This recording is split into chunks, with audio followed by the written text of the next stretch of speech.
What if the most dangerous thing you could discover about the end of the world is that we have already lived through it? Behind layers of climate-controlled subterranean vaults lies the realization that a long-predicted chronological boundary has arrived, and it looks nothing like we expected.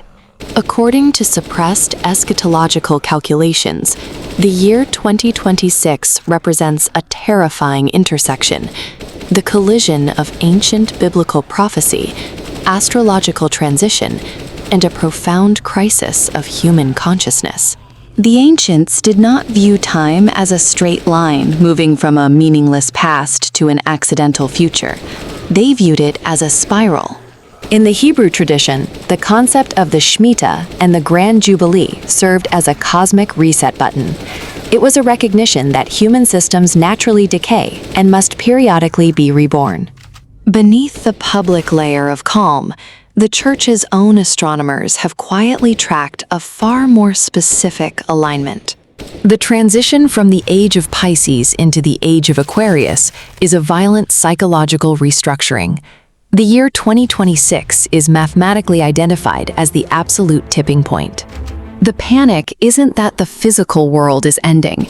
It is the terrifying realization that the architecture of human faith is undergoing an irreversible mutation. What happens to a civilization when its primary myths lose their power to explain existence? We have replaced the transcendent with the quantifiable, the angel with the algorithm. The sign of 2026 is the total, unmistakable exhaustion of the secular project. Humans cannot survive in a universe devoid of sacred narrative. In 2026, the Vatican confronts an unprecedented technological threshold, the dawn of truly autonomous, non-human intelligence.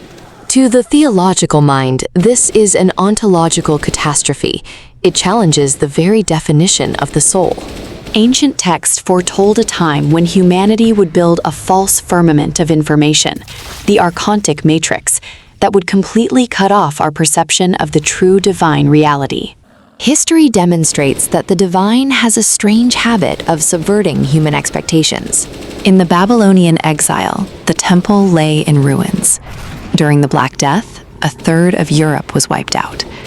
Both traumas birthed a profound rebirth. The crisis of 2026 may look like an ending, but through the lens of historical theology, it reveals itself as a massive, agonizing labor pain. The forbidden sign is ultimately a mirror. It forces us to ask, what is it that we are truly afraid of losing? Perhaps the panic of our time is not because God has abandoned the world, but because the divine is drawing uncomfortably close, stripping away our distractions.